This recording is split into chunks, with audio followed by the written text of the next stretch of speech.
Hi guys, I'm by myself and I'm doing my first entirely solo episode today while Alexa's in Paris. And I hated the idea of talking to myself for an hour in front of a camera. And so I got a really good tip that was like, why don't you just Bob Ross that shit and bring an easel and paint to ease your mind? So I did that, and that's what I'll be doing today. I thought that today I would pick an easy breezy topic, like the thing that has just haunted me for a majority of my life. Codependency. Codependency is not love. It is self-abandonment dressed up as loyalty. And when you become the fixer, the emotional manager, and the peacekeeper, you wind up betraying yourself and your own needs. Okay, so if you relate to two or more of these, you might be in it. You might be deep in the codependency trenches, okay? Your peace depends on someone else's mood or approval. You fear setting boundaries because they might leave. You feel anxious when they pull away, even slightly. You prioritize their needs so much that you forget your own. You feel responsible for fixing their bad moods or problems. You're more comfortable managing their emotions than expressing your own. Or you feel guilty taking time and space for yourself. Codependency often will feel like closeness because it's constant contact and constant involvement. What it actually is managing someone else's emotional experience to make yourself feel safe. Before I dive further into the topic, I wanted to talk about something a little bit lighter, but it's still on theme. I just got back from Spain where I met with the Clarins team to learn all about their new product that just came out. It's called Total Eye Lift. It was amazing. The city was beautiful. The food was incredible. The team was amazing. And I'm going to tell you all about this in a second. But first, I wanted to talk about how this was a solo trip for me and what that experience was like as somebody who is a little codependent. If you've been listening for a while, you know that this wasn't my first solo trip. I went a year or two ago to a women's retreat in Bali, and I had a wonderful time there. But I had the safety of a built-in sense of community, so I was kind of in a little bubble with that. This was my first trip where I wound up on the other side of the world with literally nobody I knew. Spain was me flying to a completely new environment, knowing nobody and trusting that I could handle whatever it was that comes up. Codependency does not just show up in romantic relationships or friendships. It also can look a lot like how willing and unwilling you are to spend time with yourself in uncomfortable or unfamiliar situations. That trip reminded me how much I actually really enjoy being alone and exploring new places by myself. So a big thank you to the Clarins team for not only inviting me to learn about the new launch, but for giving me a nice refresher course on self-sufficiency along the way. So, about the product, what I learned about Total Eye Lift is that it is 96% natural. It firms and lifts your under eye instantly, but it also helps your skin in the long term too with anti-aging. My favorite part about the trip was that I got to meet with the chemists that actually formulate the product, and I've always been really, really intrigued. I think in another life, if I was better at math, I would have been in a lab somewhere right now. And I got to ask them, what are the main ingredients? There's oat sugar, and that's what tightens the under eye. There is a seaweed, and then my favorite is that there's this tree in Madagascar called the Haringana tree. Bear with my pronunciation. It is really famous for traditional medicine. And they took the extract and they put it in this product to act as a natural retinol. So I asked them, I was like, how did you guys even find out about this ingredient? Is it exclusive to you? Did you research it yourself? Did you already know about it? They said that it's exclusive to them and they figured it out because it's so well known for accelerating wound healing. It also regenerates itself. When it regrows, it nourishes the soil around it so that the other plants nearby actually benefit and regrow quicker as well. So they were intrigued by this and they wanted to see what it would do in skincare for our anti-aging. So that's my favorite thing about this product. I thought that was super cool. I've always been really interested in traditional medicine, and I think seeing a scientist figure that out and implement it in skincare was super cool. It's refillable, so it's better for the environment. And they told me that they do like a fair trade program in Madagascar, so they help build schools and they help people access fresh water while they are working with this ingredient. So I had the most fun on that trip, and I'll tell you guys more about it later on, but I thought it was so cool to sit down with these chemists and pick their brain and learn about what goes into the process when they are actually making skincare, and to hear more about the ingredients that we are putting on our face and using in the day-to-day. So I loved that. That was super special. And I love this product. I think it's great. Let me know what you think if you try it yourself. So yeah, that was an amazing trip. Spain was great. It reminded me how much I actually enjoy my own company. And when you like your own company, you stop tolerating situations that drain you just to avoid being alone. All right, guys, the Bob Rossing is beginning. I walked in here and our producer, Angelito, was like, "You can paint?" I was like, "No, I actually cannot paint. So don't expect a magnificent masterpiece at the end of this." What am I? Oh, I'm painting a beach. Okay. That is the sneaky thing about codependency, guys. It doesn't always show up as clinging to a partner or a friend. Sometimes it's how comfortable you are. I really feel like Bob Ross while I'm doing this. Sometimes it's how comfortable you are being alone. And normally I am, but right now I'm not, clearly. It's also how quickly you will silence things around you so you don't have to sit with yourself. So if you're somebody who likes to watch TV while you scroll on TikTok, or you listen to a podcast, so you don't have to bear the silence, or maybe you surround yourself with company that you don't think necessarily helps you grow or benefits you, but it helps fill space so that you don't have to sit with yourself. We can call it loyalty or closeness or being a ride or die. But most of the time, what it actually is fear. It's fear of loss. It is fear of conflict, fear of being abandoned. And fear is expensive, and it will cost you a lot more than what you think in the long run. Let's get into the cost, shall we? Cost of fear: self-abandonment. So losing touch with your own needs, your own wants, sometimes even your identity. Self-trust, this is a big one. You start doubting your instincts because you've trained yourself to prioritize somebody else's reactions over what you actually want, or maybe rely on what somebody else favors instead of listening to yourself and figuring out what you prefer and favor. And not only that, but staying in things way too long because you're comfortable, not because they're right. And then when you betray yourself, you lose trust in yourself. Exhaustion, that's a big one. You are carrying their load and yours. And usually when you're codependent, I haven't researched this, but my guess would be that you have more of an anxious attachment style. And all the anxious girlies that I know wind up with avoidant partners, and we're all working on it, but avoidants don't really return the favor of carrying the emotional load.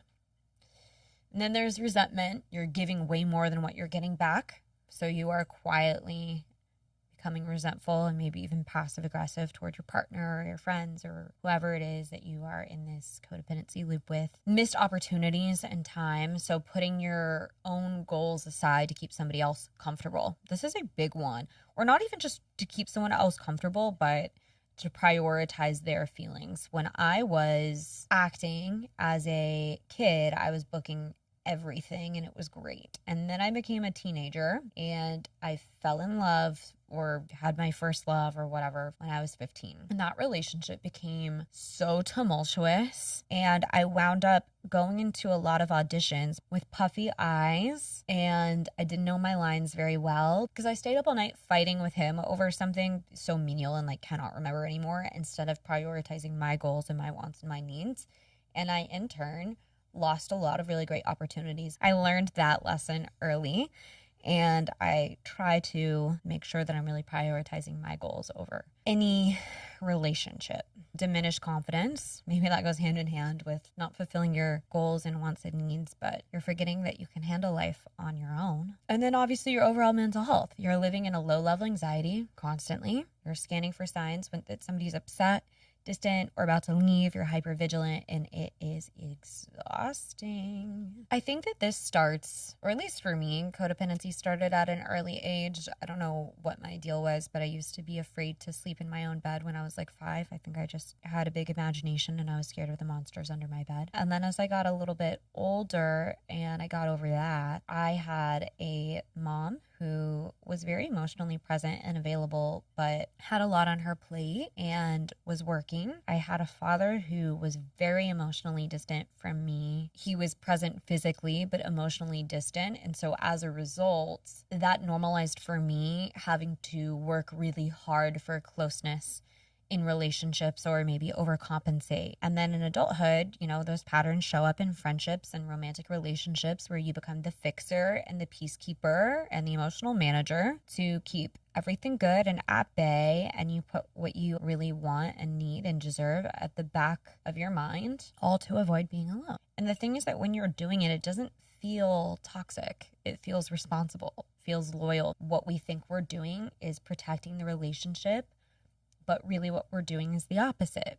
You think you're saving the relationship, but what you're actually doing is slowly disappearing. There's a moment in every codependent relationship where you realize you can keep trying to hold them and the relationship together, or you can finally hold yourself. This moment occurred to me like a few years ago. I just kind of realized that my entire emotional world was revolving around somebody else's preferences and comfort. It was like every decision that I was making, what I was wearing, how I spent my time, all of it was being filtered through how are they going to take this? Felt like my life had become a PR campaign for their approval. Somewhere in the process of keeping them close, I realized that I stopped prioritizing what I liked and what I deserved. And so that's when I realized that I could keep trying to hold the relationship together, or I could finally hold myself. I realized that a few relationships ago, but I still have found myself leaning into codependent traits since then. Obviously, I went on a journey to change and grow and evolve past a lot of those habits.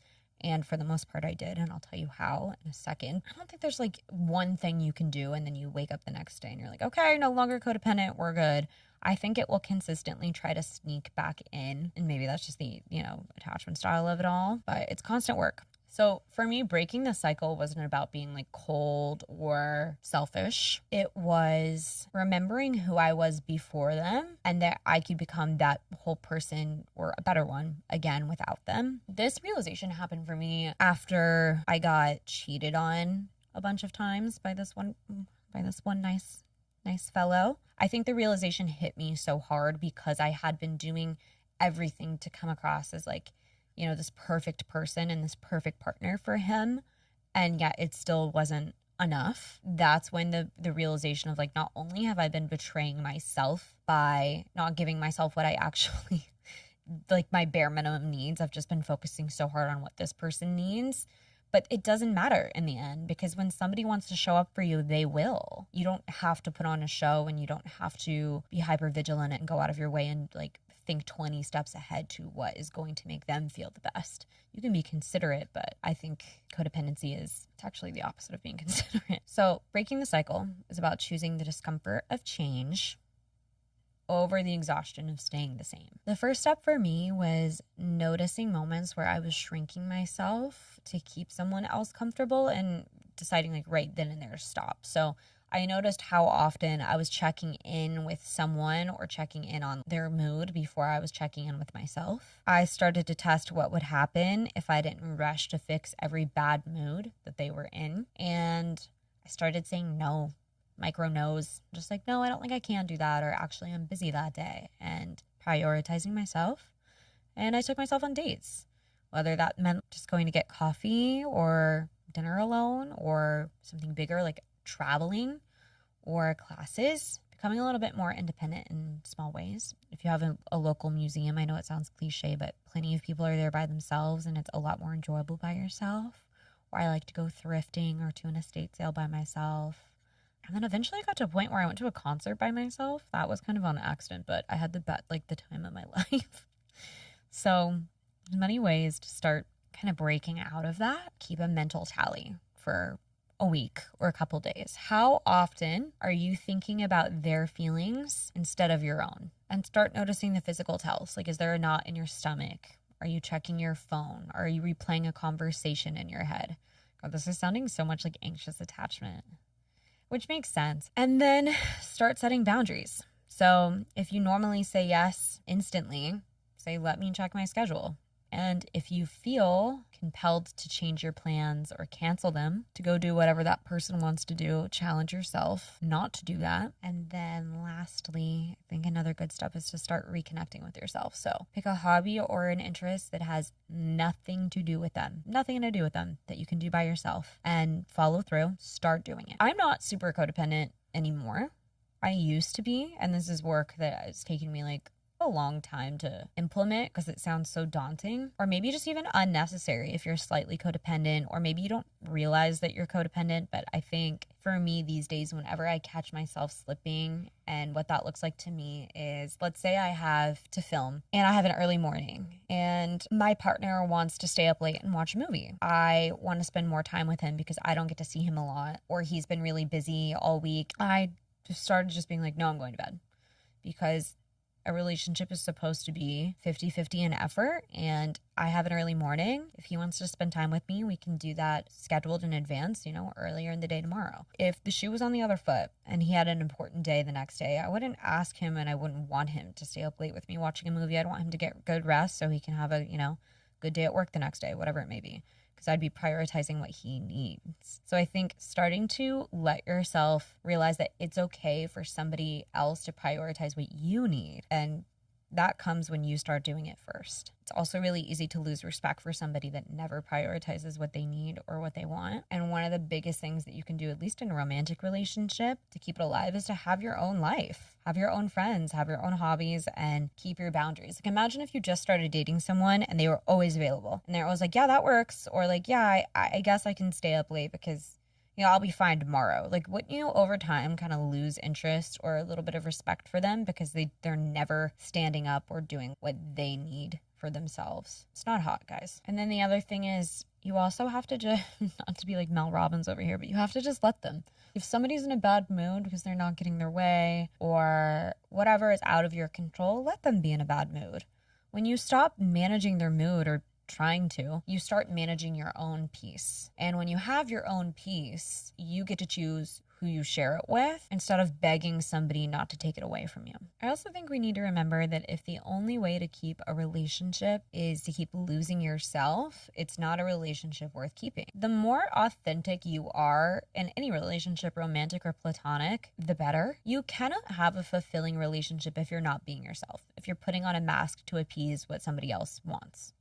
You're not in a relationship. They're in a relationship with a mirror of themselves, maybe, or like whatever you think they want, but you're not in the relationship with them. You have to start being unapologetically yourself. The bare minimum is not only asking for what you need, but just refusing to give up your peace. It can be kind of scary to start choosing yourself. And again, it doesn't mean being selfish or cold. Like, obviously in a relationship, you still have to be considerate of somebody else's feelings and their needs and their wants. You just can't only prioritize those things and forget who you are and what you need. But you may feel, especially if you're somebody who struggles with anxious attachment, like the relationship might end if you start setting these boundaries and doing these things for yourself. But the world's not going to end if the relationship does, okay? But when you lose yourself, I think the world kind of doesn't. Like, that's a lot harder to recover from than a breakup. And it's a loss you really can't afford. It sucks to lose yourself, especially because of someone else. And I think this is true for friendships too. As I've gotten older, and I think because I've been in such a long-term relationship, I haven't been as codependent on my friends. But I remember in high school, we did everything together to the point where it was like someone's offended if you're not calling them every day. And then going through a breakup as an adult, I've learned that we kind of like regress into that and we become codependent on our friendships, especially if we're getting out of a relationship where you're with that person every day.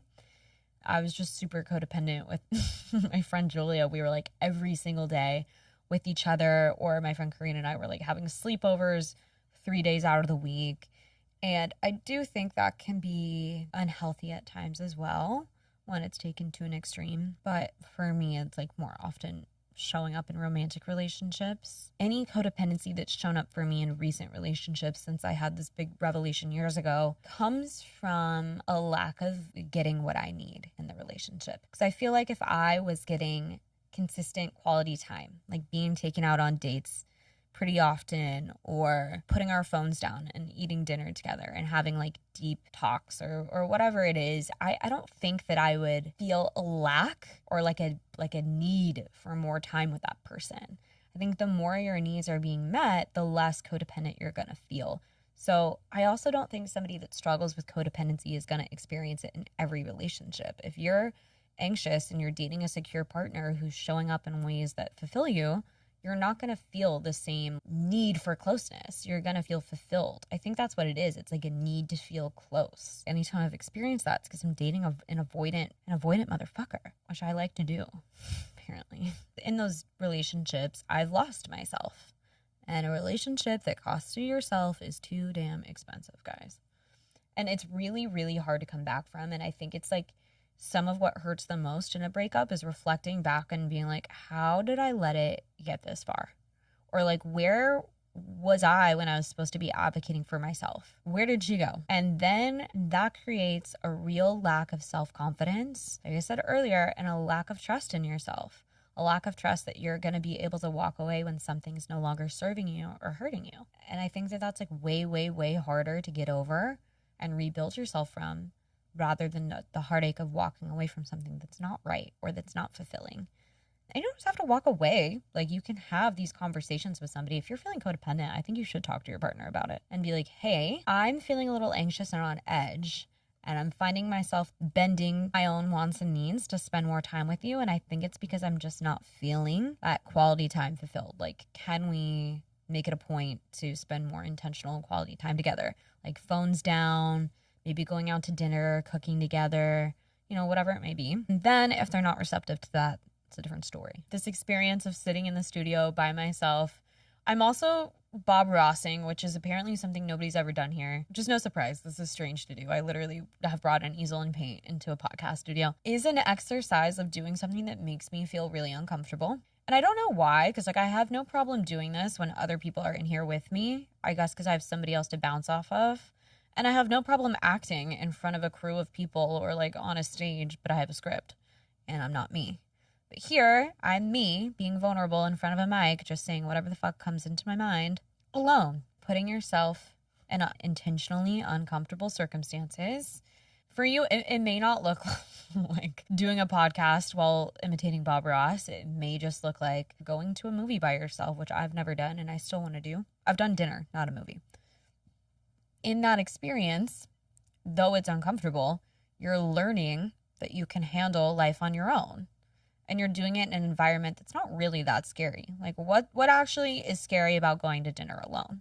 Is it scary because you're not going to have anyone to talk to? No, you can bring a book. You have your phone, although I recommend not doom scrolling at your solo dinner date. Is it scary because people are going to look at you and be like, ugh, why are they alone? Maybe, but who gives a fuck? And also, most people are only paying attention to themselves, not you. It's the harsh truth. It's like everybody's selfish. Nobody's looking at what you're doing. And if they're judging you for eating by yourself, like, they need to go on some solo dates themselves. There's nothing really that scary about it, other than, I guess it feels a little vulnerable. But what you're doing is you're teaching yourself how to trust that you alone are good to walk through life and you can handle whatever life throws at you. I also think speaking up and like advocating for yourself in tiny situations. I would like tips on how to become a better painter. I'm going to turn this around to show you guys and you're going to be like, what have you been doing over there? I went to a pottery class recently and I got a lot of messages about it. I found it so therapeutic. And that's something to do fully by yourself, to look forward to every week. One time I signed up for an improv class by myself. That was crazy. Just start doing random shit. Also, it builds your lore, and then you just have more to talk about when you do go on dates or with your friends, whatever, just good stories. Another random thing that I just recently did was decided I want to get back into acting. I went and I got new headshots, which headshots, if you've never gotten any done, are an intensive process. I think I was there for like 5 hours. That felt like putting myself out there, but I also felt like, okay, yeah, I can still do this. I still got this. And I built trust in myself.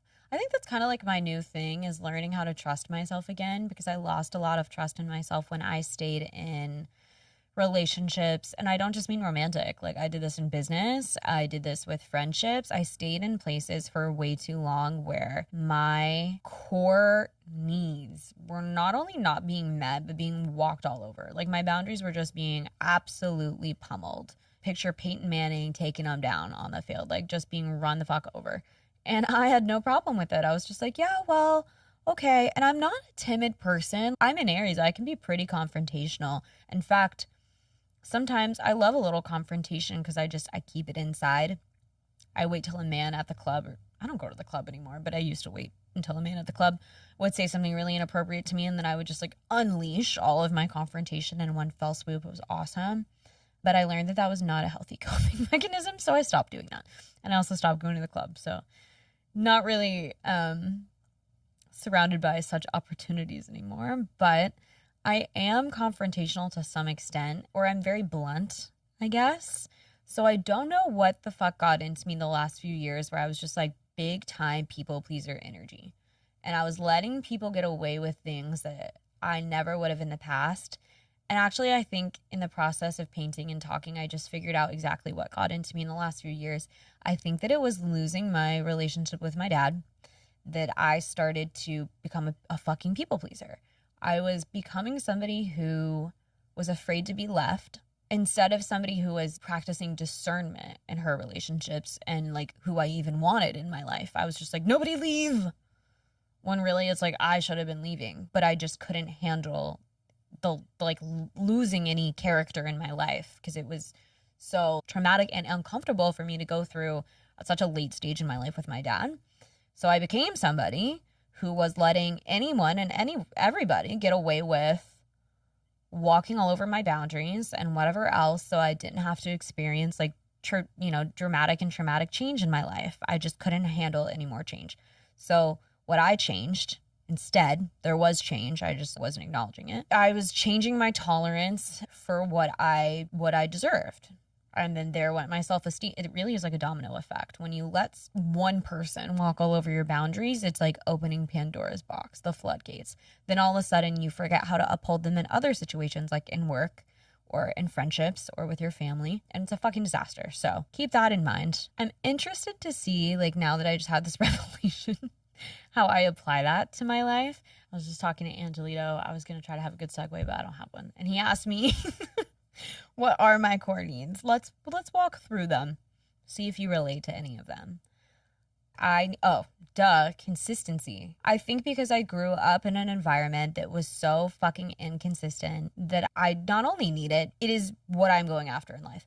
Consistency and stability. And I've been trying to provide that for myself since I was 12. I've literally been working and paying taxes since I was 12 to develop that for myself. I want consistency and stability in every aspect of my life. And I want that in a partner. And I think in a partner, what consistency looks like to me is good follow through ratio. Okay. Like if they say they're going to do something, they do it. If they say they're going to show up for you on this day, they do. If they say they're going to take you out and go here, whatever, they do.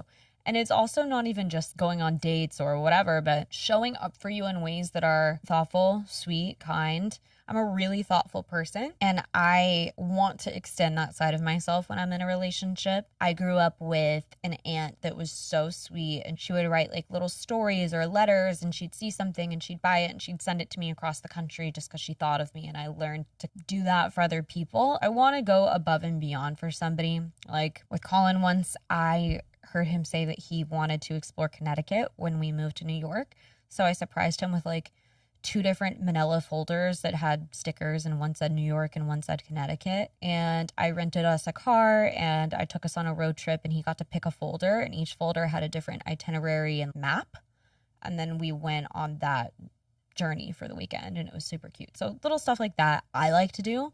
And so I only feel comfortable doing that, obviously, when it's reciprocated and in some way, because it doesn't feel good to do that shit for somebody that's like not doing anything for you, or where it just feels like you're really doing the most, you know? What else? Stability, and also just good communication. Like, I do not like to play games. I don't think anybody does, but I just don't have it in me anymore, guys. Like, I don't want to be like, oh, he didn't reply for 6 hours. Now I got to wait 10. I just want to know that if you're in it to try and to build something, and that's where we're headed. And if it's not working or something's pissing you off, you can talk to me about it. And I feel the same way about friends. Open communication is key. There is nothing I despise more than when somebody's like, well, I felt this way about this thing for like 6 months and I just didn't think I could talk to you about it. Why didn't you think you could talk to me about that? And now you've been secretly like harboring this resentment toward me for 6 months, and I didn't know, and there's nothing I could do about it because I had no idea. Where are we at? We're at communication, consistency, stability, thoughtfulness. Yeah, I don't know. Physical touch. Those are my core needs, guys. I'd like to know what I had a homework for you guys too, which I'll tell you at the end. But since this is my solo episode, I can do whatever I want, and homework's a part of it. Sorry. So far, I've painted 3/4 of the canvas blue, so we're making progress. It's also good to know not just your core needs, but your core dislikes. There's some stuff I just really have no tolerance for anymore. I think things that I learned that I fucking hate throughout my 20s are obviously lying. And I think once the lies start, even if they're like white lies, they become, I don't know, I've never had a relationship where I've caught someone lying and then I didn't catch them lying 20 times over again. I don't want the lies. Friend Kareen likes to practice what she calls radical honesty, and sometimes she takes it way too far. She's gonna hate me for telling you guys this, but we were evacuated during the fires and we were in Palm Springs, and it was her 30th birthday. And I felt awful because she's been one of my closest friends since like pre-tits. I think I was like 11, pre-puberty.